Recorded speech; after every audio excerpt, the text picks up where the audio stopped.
Gálatas capítulo 6, versículo 11.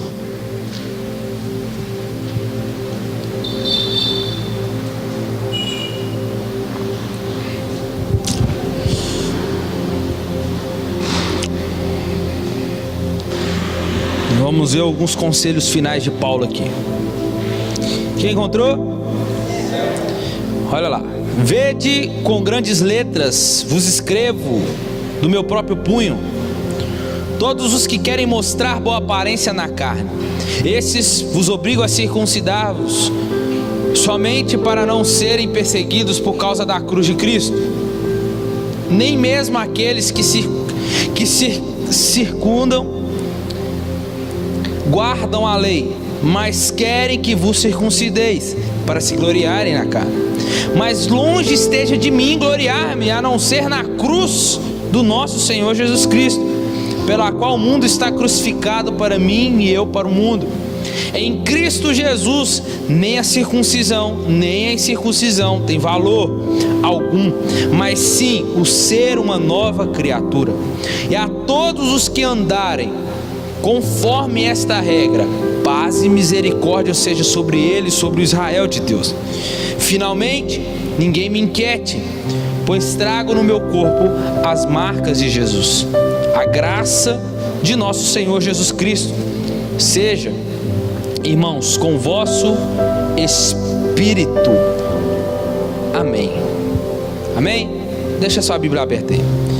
Irmãos, o mundo crucificado é a forma que Paulo chama esse texto final aqui. Paulo está concluindo a sua carta aos Gálatas.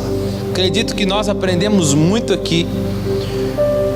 E o que ele vai nos mostrar nesse final é o mesmo embate que nós vamos ver, principalmente no início da carta, que ele está lutando ali contra os judeus que converteram, mas estavam querendo voltar à prática da lei.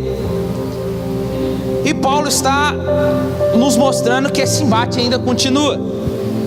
Só que agora nesse texto, Paulo então de fato vai desmascarar os falsos mestres e mostrar sua real motivação, mostrando para eles que a questão não era tanto o zelo religioso, mas a conveniência deles. Por quê? Eles queriam escapar da perseguição por causa da cruz de Cristo. Porque aqueles que estão debaixo da cruz de Cristo está já sujeito à perseguição. A igreja que é a igreja sofrerá perseguição. Aqueles que não estão em Cristo não passarão por perseguição.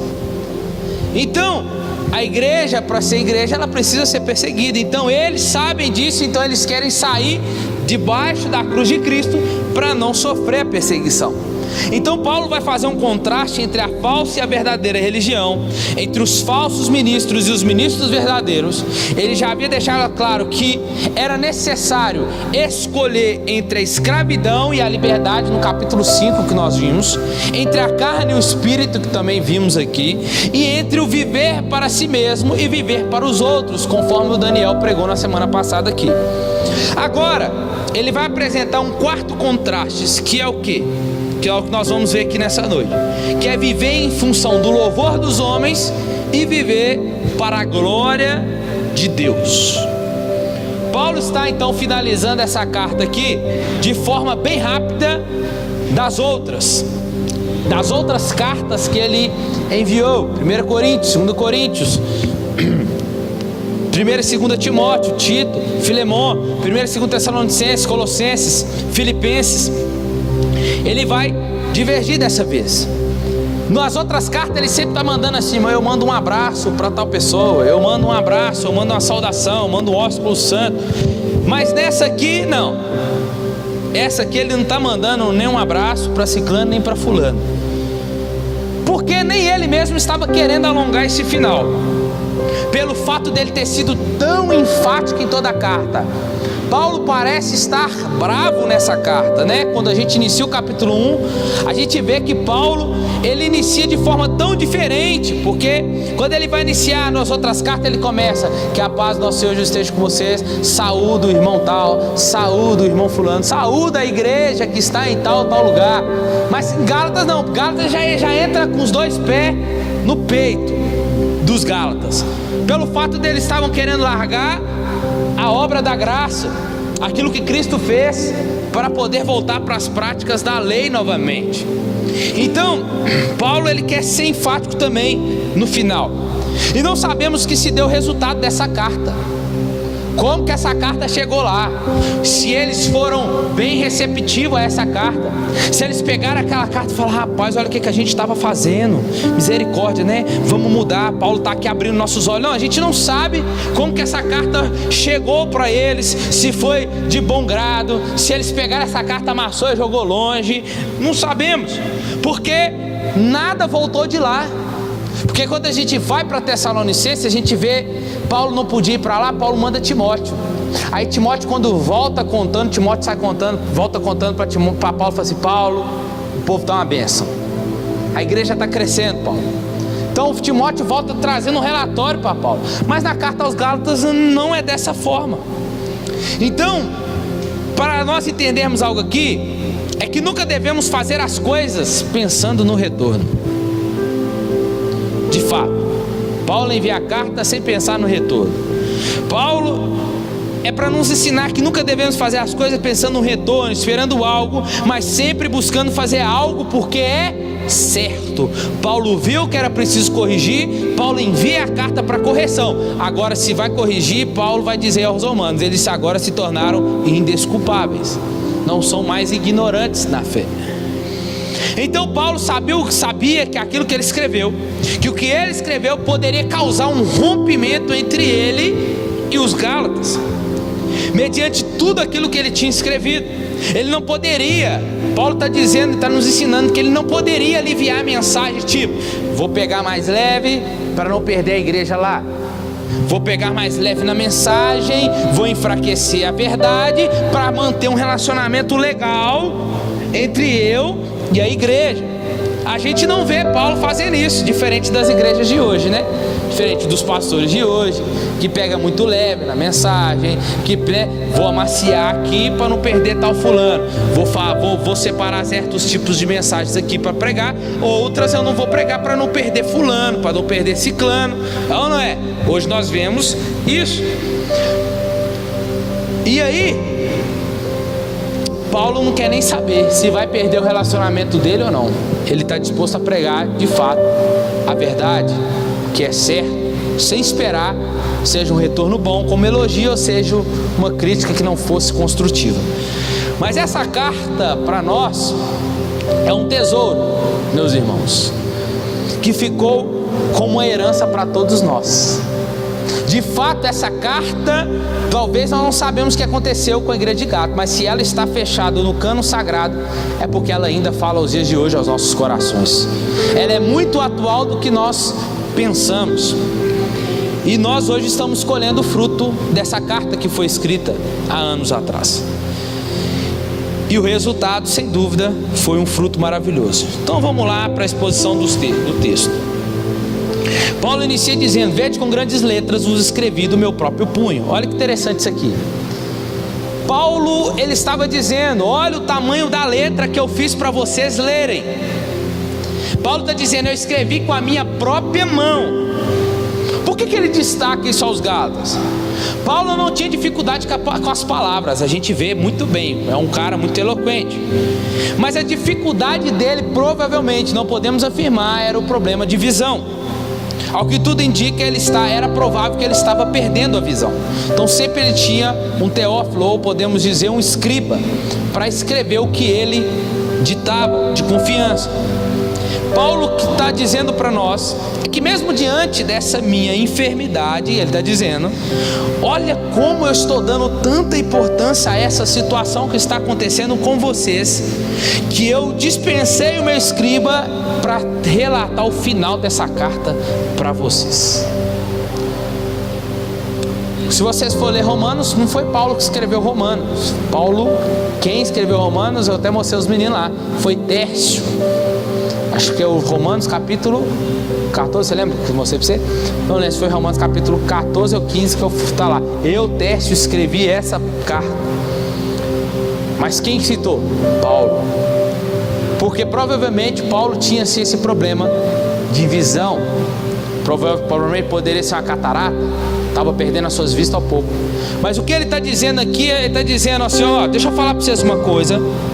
Mesmo diante dessa enfermidade, mesmo diante dessa minha situação, olha como que eu estou dando importância para essa situação que está ocorrendo com vocês aí, que eu dispenso meu escriba para escrever para vocês com o meu próprio punho. Paulo está dizendo, o que eu estou escrevendo não pode passar desapercebido para vocês. O que eu estou escrevendo para vocês é uma mensagem vital para a igreja aí hoje. Aqui, irmãos, não tem uma palavra. Paulo está dizendo assim, ó, aqui não tem uma palavra que de fato não tenha sido o que eu falei. É isso que ele está querendo dizer aqui. Não tem uma palavra nessa carta que não foi eu que falei para vocês. Paulo, irmãos, ele não está satisfeito com esses falsos mestres que já aprendemos, que são os judeus nobres de Jerusalém, religiosos, eram oriundos da seita farisaica. Agora a gente já viu no capítulo 1, que depois se converteu ao cristianismo, e alguns dizem que foi a partir do meio-irmão de Jesus, Tiago, que foram chegando os primeiros cristãos ali em Antioquia, onde foi no capítulo 5 de Atos, que foi onde pela primeira vez os crentes ali, né, foram chamados de cristãos pela primeira vez na Bíblia. Então nós vamos ver que Paulo está dando importância, ele quer que aqueles que estão lendo prestem atenção, que é muito importante o que ele está mandando nessa carta.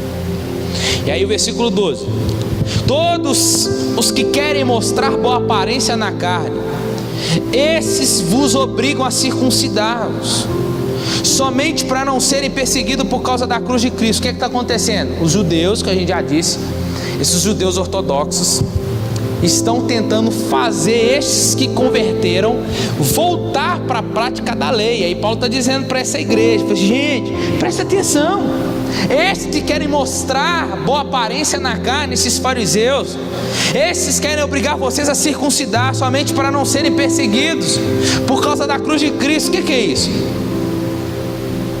A cruz de Cristo só conseguimos entender por causa de 1 Coríntios capítulo 1, versículo 18. Vamos ler 1 Coríntios capítulo 1, versículo 18. Olha o que Paulo está dizendo aqui, ó. Pois a palavra da cruz é loucura para os que perecem, mas para nós que somos salvos é o poder de Deus. Amém? Então, tudo isso aqui indica que havia uma grande ameaça com a pregação do Messias que foi crucificado. Há uma ameaça ali. Os falsos mestres, gente, não pregam Cristo crucificado.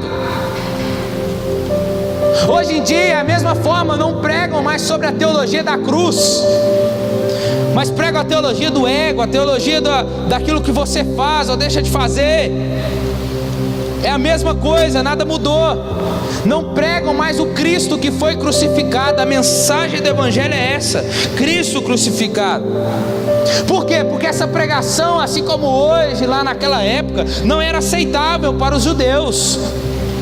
Eles preferiam, em vez de pregar a mensagem da cruz, preferiam pregar usos e costumes. Circuncidam, vou circuncidar, praticam a lei, leva o cordeiro, volta para o templo, vai praticar as festas anuais. Por quê? Porque é sempre mais fácil, gente, pregar sobre isso do que pregar sobre a mensagem da cruz.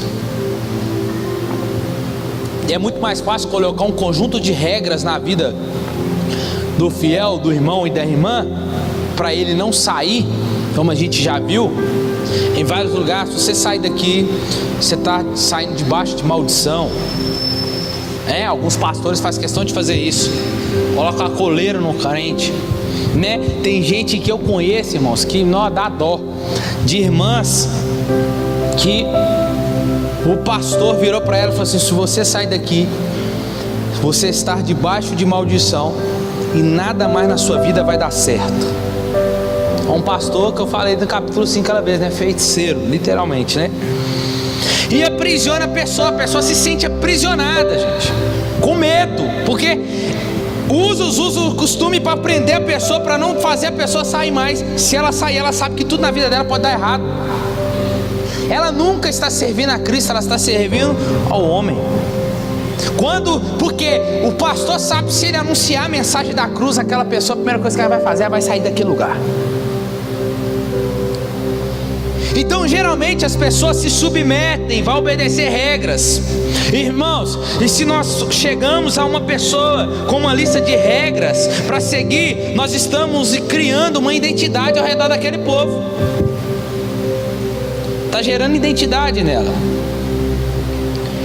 E essas pessoas, ela não só se policia, mas ela começa a policiar um ao outro. Ela começa a olhar para o outro. Tipo, viu o pastor jogando bola lá na rua sem camisa? O pastor, quando não chega no pastor, o pastor, então, sabe a irmã tal? Então, eu vi ela, pastor, num lugar, lá na igreja, ela vai toda bonitinha, arrumadinha, mas quando ela tá fora, pastor,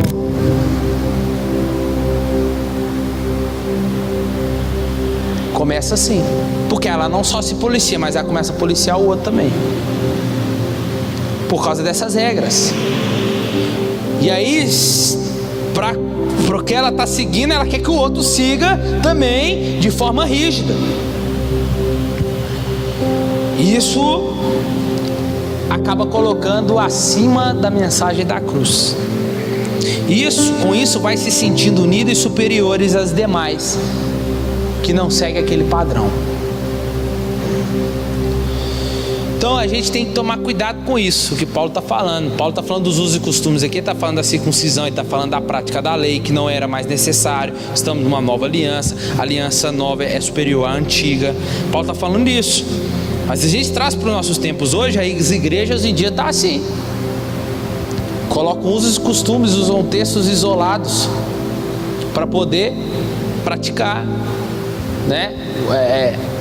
Usa a palavra do, né, a pessoa dizimar e ofertar, usa a palavra lá do devorador de Joel, capítulo 2, né? Migrador, devorador, cortador, né? Que é um contexto daquela época lá que o Joel está trazendo. Aí usa aquilo para a pessoa, para ela ofertar, para ela dizimar. Aí fica aquele trem obrigado. E esquece que precisa ser generosidade, esquece que tem que ser algo com o coração aberto. Então, irmão, nós temos que tomar cuidado, porque senão a gente mesmo se coloca a regra e coloca a regra no outro, coloca o cabresto em si e coloca o cabresto no outro. Então tem que tomar cuidado com isso, porque é mais fácil aceitarmos os ritos, um conjunto de regras legalista, do que aceitar a loucura da cruz. Por quê? Porque a cruz de Cristo provoca perseguições e enraivece, melhor dizendo, o mundo. Por que ela enraivece tanto o mundo? É porque, irmãos, a cruz diz algumas verdades muito desagradáveis a nós mesmos. Isto é, nós somos pecadores, estamos sob a maldição da lei de Deus e não podemos salvar nós mesmos. Quando a gente olha para a cruz, a gente vê isso, que simplesmente a cruz elimina nossas conquistas, os nossos esforços, os nossos méritos, o nosso merecimento, os nossos usos e costumes, tudo aquilo que nós fazemos para conquistar algo de Deus. Igual um pastor que eu conheço, foi lá em Israel, chegou no Mar da Galileia, ele foi de calça, subiu a calça lá só assim, ó, para entrar. Se fosse eu, deixa eu entrar aqui, Jesus, onde você estava aqui? Igual Pedro, tu mesmo, eu vou pular, né? Aproveitar. Mas não, aí pode jogar bola, pode brincar de bola, né? Me lembro até hoje, meu avô falando, batizei, agora você vai usar a calça, viu? Pra ficar usando bermuda não. Parei de sair correndo sem camisa, rodando, camisa, né? Aí, beleza, você tá numa igreja, beleza, respeite. nunca vou deixar de dizer isso aqui. Mas se a partir do momento que você começa a questionar isso, sai de lá. Então você acaba pecando, falando mal. Então a gente tem que tomar cuidado. Agora, isso tudo aqui que Paulo está falando, circuncisão, matar a ovelhinha de novo, ser circuncidado ao 8º dia, Paulo está dizendo, gente, isso aqui não precisa mais. Isso aqui era a sombra do que iria acontecer na pessoa de Jesus. Não é mais necessário, cumpriu-se em Jesus. É por isso que a mensagem da cruz é loucura para aqueles que perecem, mas sabedoria para aqueles que creem. Por quê? Porque a cruz elimina as nossas conquistas, os nossos esforços, nossos méritos, merecimento. Cristo assumiu o nosso pecado e a maldição exatamente porque não havia outra forma de nos vermos livres. A cruz então, ela é loucura. A cruz que Paulo está falando aqui, a perseguição por causa dela, ela nos reduz a nada. Ela fura o balão da nossa vaidade. Ela fere mortalmente o nosso orgulho e a nossa soberba. E ao pé da cruz é que voltamos ao nosso tamanho normal. Então o que Paulo está dizendo sobre esta cruz, esses que estão aí de boa aparência, ó, estão fazendo só para mostrar. Aí ele continua no versículo 13: nem mesmo aqueles que circuncidam guardam a lei. Olha o que Paulo está dizendo. Esses que estão mandando você circuncidar, eles nem guardam a lei. Bando de hipócrita, fariseu. Aí querem que vocês circuncidam só para se gloriarem na carne, na obra, carne, força do braço. Os que se deixam circuncidar, os falsos mestres, eram aqueles que obrigavam, impunham sobre a outra pessoa: você tem que circuncidar, seja qual idade tivesse, porque era o 8º dia. Mas se você converteu com 21 anos e agora você quer voltar para a lei, com 21 anos você tem que circuncidar, cortar o prepúcio. E aí eles estavam exigindo, esses fariseus, mestres falsos da lei, estavam exigindo que os gálatas convertidos, que estavam querendo voltar, dizendo para eles que eles precisam fazer isso para poder receber as promessas da lei. E Paulo está dizendo que nem esses que estão mandando, ordenando as pessoas fazerem isso, estão guardando a lei. É um bando de hipócrita. E querem que esses circuncidam para se gloriar na carne. Sou circuncidado, pertenço à aliança de Abraão. Para quê?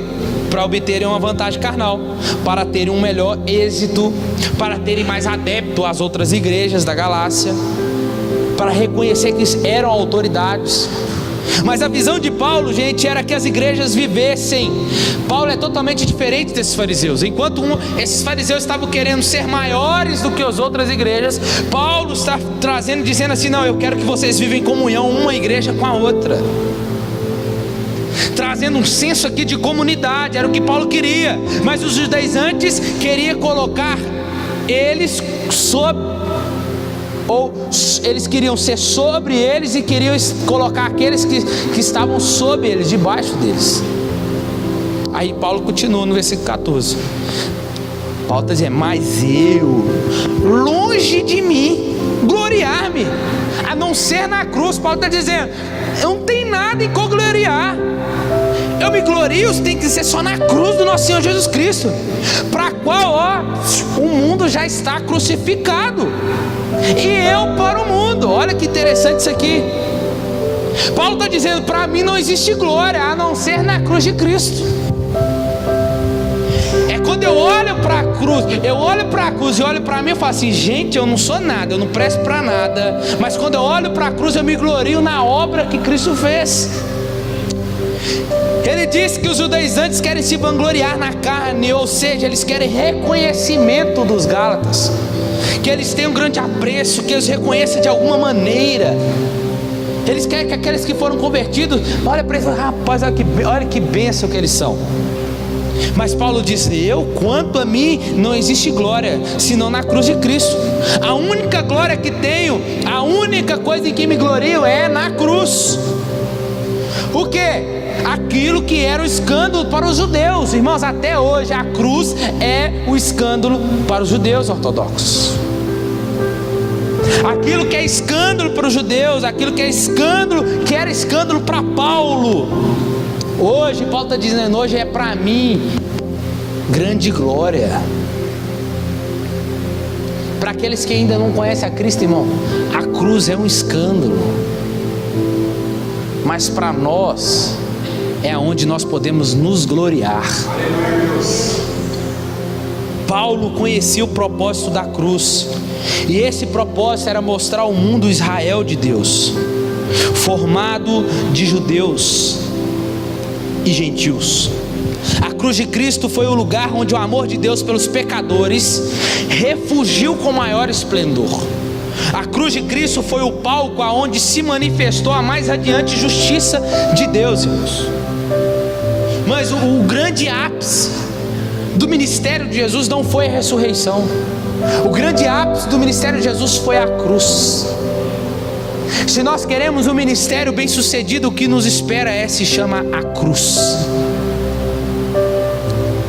Amém?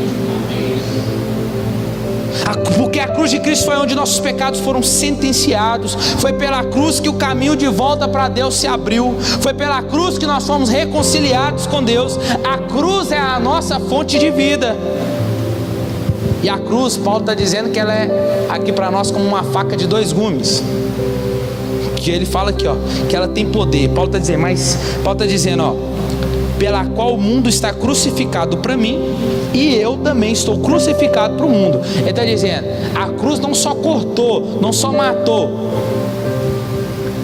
não só matou o mundo para mim, mas ela também me crucificou também para o mundo. É por isso que ele vai dizer no capítulo 2 de Gálatas, que estou crucificado com Cristo, já não vivo mais eu, mas Cristo agora é quem vive em mim. Já não é mais as minhas vontades, mas é a vontade de Cristo em mim. Amém? Então, irmãos, o sentido quando Paulo fala que o mundo está crucificado para ele e ele crucificado para o mundo, o sentido aqui é morto mesmo. Paulo estamos falando de alguém morto, alguém que não tem mais reações. Paulo está dizendo, é alguém que está morto literalmente para o mundo. E o mundo literalmente não tem nada mais atrativo para Paulo. O que resta agora? Viver para Cristo, e se morrer é lucro. Quando Cristo morreu, irmãos, quando Cristo morreu, o mundo, as práticas pecaminosas, morreu também para nós. Eu morri para o mundo, e é o tipo que nós vemos em Gálatas capítulo 5. Fazer morrer, pois, as suas paixões carnais. É o que Paulo diz em Colossenses capítulo 3. Buscai agora as coisas que são do alto, fazer, pois, morrer as coisas terrenas. Em todo o tempo Paulo está falando isso. Irmãos, não há mais glória. O mundo não tem que ter glória nossa. O mundo não tem que ter aplausos nossos. Enquanto isso, nós temos que saber que não receber, nem gloriar, e nem receber aplausos do mundo, nós não precisamos esperar isso. Nós não temos que esperar isso do mundo, irmãos. Quanto a nós, buscamos ser aceitos, muitas das vezes por um grupinho aí fora. Muitas das vezes nós nos pegamos ser aceitos por certos grupos aí fora. O que eu preciso fazer para entrar nesse grupo? É igual no mundo do crime. O menino quer entrar, e eles falam assim com o menino, beleza, você quer entrar, mas você vai ter que matar tal fulano para mim, beleza? Beleza. O menino vai lá, mata, passa, e agora? Agora ele nem entra. Vai lá, você vai ter que pegar. Conheço amigo que pagaram para ele R$800 para ele levar uma caixinha de cocaína assim, para ele atravessar a cidade e entregar do outro lado da cidade. Quando ele foi, a polícia deu batida, está preso. Então, irmãos, a gente quer tentar fazer de tudo para ser aceito, ou às vezes queremos fazer de tudo para poder recebermos algo em troca. E nós, para ser respeitado, receber elogios, isso é glória do mundo. Isso é glória do mundo. Irmãos, mas se você, deixa eu te falar para você uma coisa séria aqui, se nós buscarmos isso, nós que vamos receber isso.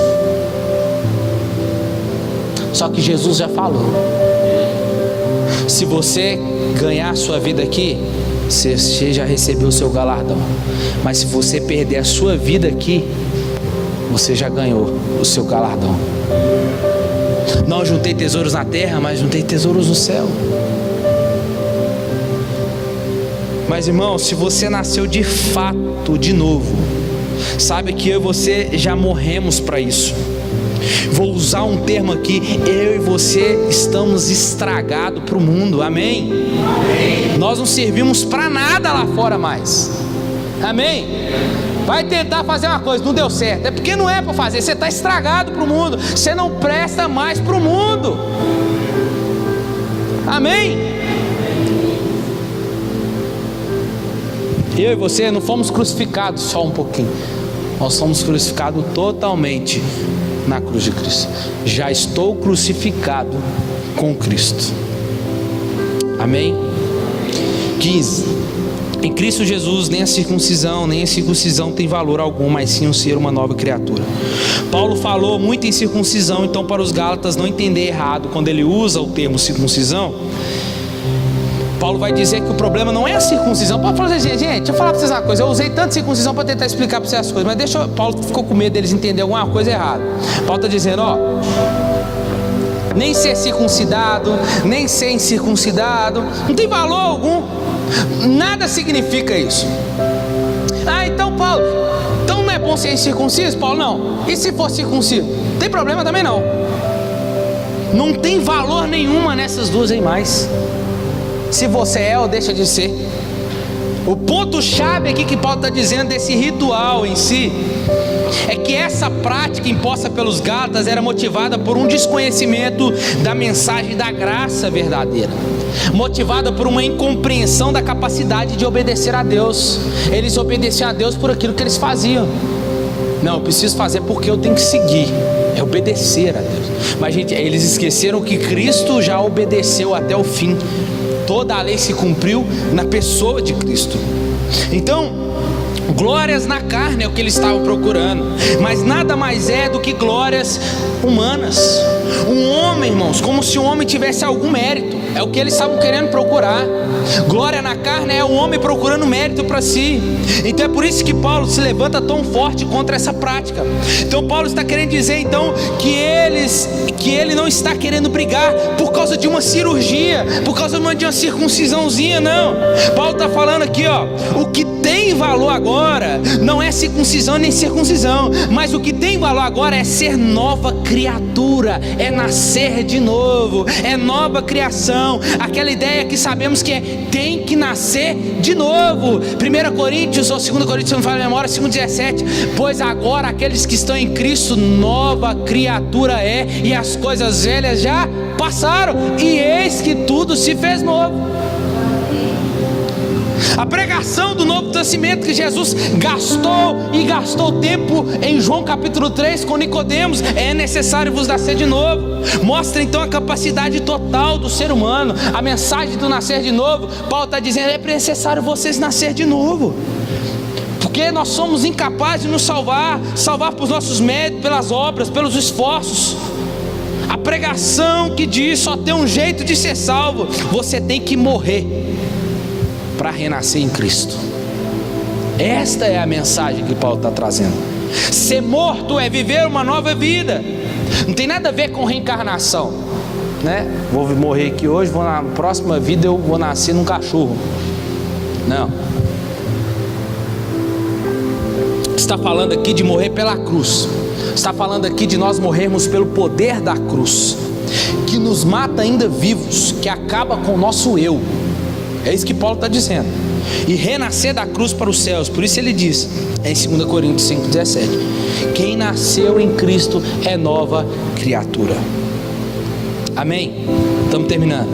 Além de uma conversão, que é o que morreu para o mundo, morreu para si mesmo, então uma nova pessoa nasce. É uma experiência pessoal, mas também uma experiência coletiva. Ser nova criatura não aponta somente para você, mas para um tempo vindouro que nos aproxima. Ser uma nova criação. Por quê? Porque aonde está a velha criação?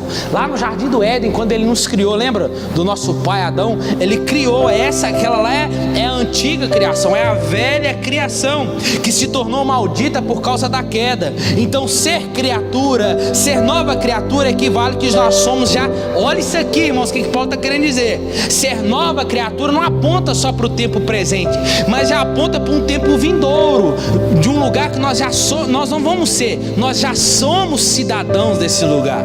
Amém?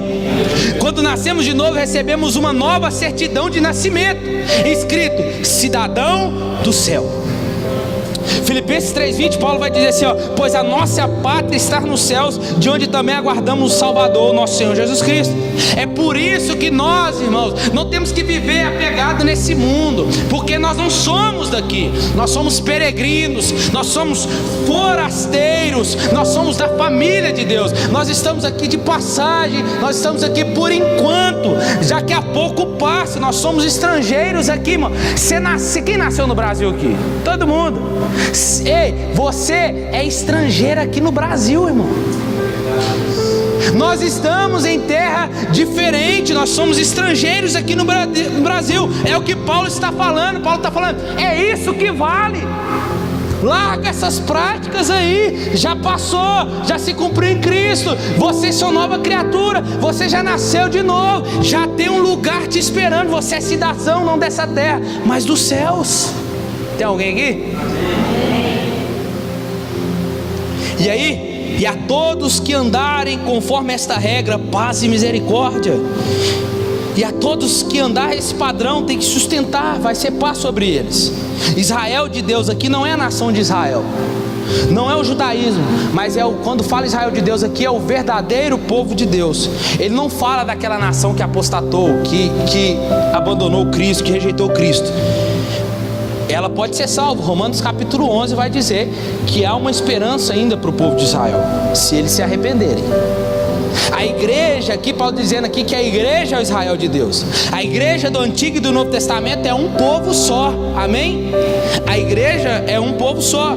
Os judeus e gentios que se gloriarem na cruz de Cristo, estes que são novas criaturas, são o Israel de Deus, povo eleito.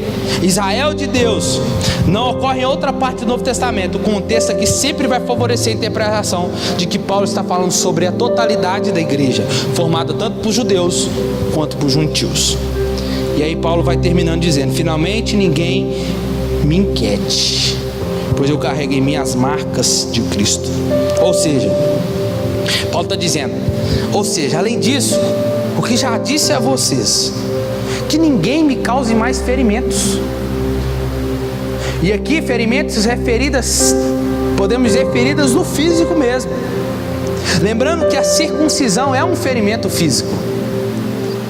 Então, irmãos, Paulo está dizendo assim: não precisa me ferir mais, pois eu já estou ferido, pois eu carrego as marcas de Jesus. Paulo aqui talvez está falando de marcas, feridas físicas. Ele está dizendo: eu estou ferido suficientemente, não precisa de mais. E ele chama esses ferimentos de marcas de Jesus, porque Jesus carregou também vários ferimentos. A execução de Jesus foi sofrimentos causados pelos soldados.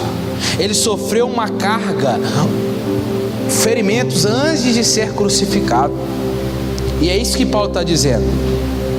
Paulo está dizendo aqui que isso inclui o apedrejamento dele. Olha aqui que eu vou citar para vocês. A palavra grega que marcas é estigmata. Sem dúvida, essas marcas significam ferimentos que ele recebeu em diversas perseguições por amor a Cristo. Paulo foi apedrejado na cidade de Listra, na província da Galácia. Ele recebeu dos judeus açoites e foi 3 vezes fustigado por varas pelos romanos. Paulo foi preso em Filipos, Jerusalém, Cesareia e Roma. Seu sofrimento pelo evangelho, os ferimentos dos seus perseguidores lhe infligiram, e as cicatrizes que ficaram eram as marcas de Jesus que ele carregava. Bom, crente sem marca não é crente. A marca do crente é o sofrimento, irmãos. tem que sofrer sim por amor de Cristo. Se for preciso, tem que padecer sim por amor de Cristo. Para você, quando chegar no final da sua vida, você vai dizer: eu carrego em mim as marcas de Cristo. Então não tem essa aí fora, que crente não sofre, que crente não pode padecer, que crente não passa luta. Passa sim, porque faz parte da vida do crente, daquele que está debaixo da obra da glória, que está na cruz de Cristo. Amém? Essas eram suas verdadeiras credenciais. Você é apóstolo? Me mostra. Cadê sua identidade? Espera aí. Está aqui, ó. Essa que foi em Cesareia, essa que foi em Roma, essa que foi em Filipos. As feridas que carrego são por causa da minha fidelidade em Jesus. Vai custar alguma coisa, irmãos? Não vai custar só alguma coisa, vai custar tudo, a sua vida, para ser fiel a Jesus. E por último, a bênção: a graça de nosso Senhor Jesus Cristo seja, irmãos, com o vosso espírito. Ele termina agora de forma diferente. Ele termina chamando de irmãos. Ele deixa para chamar no final de irmãos. Ele está batendo e assoprando, né? Antes de dizer amém, ele chama meus irmãos. Paulo está dizendo assim, ó: apesar de tudo que eu falei com vocês, Paulo está dizendo: eu não retiro nenhuma palavra, mas vocês são meus irmãos. E que a graça de Jesus esteja sobre o seu espírito. Paulo termina a sua carta como ele começou, dizendo sobre graça. Toda a carta, a central da carta é sobre a graça, o favor imerecido de Jesus. É a graça que anula os nossos méritos. Esta graça que Paulo termina falando, a graça que atinge o mundo todo. E o sinal disso não é uma marca no corpo como a circuncisão, mas é a presença e a alegria do Espírito que a igreja tem que carregar hoje. Assim como antes, a igreja do século 21 precisa da mensagem dos Gálatas, e assim será, até que a fé seja recompensada com a visão, paciência, com a colheita final e uma esperança viva em Cristo. Amém? Essa é a mensagem final dos Gálatas. Fica de pé no seu lugar.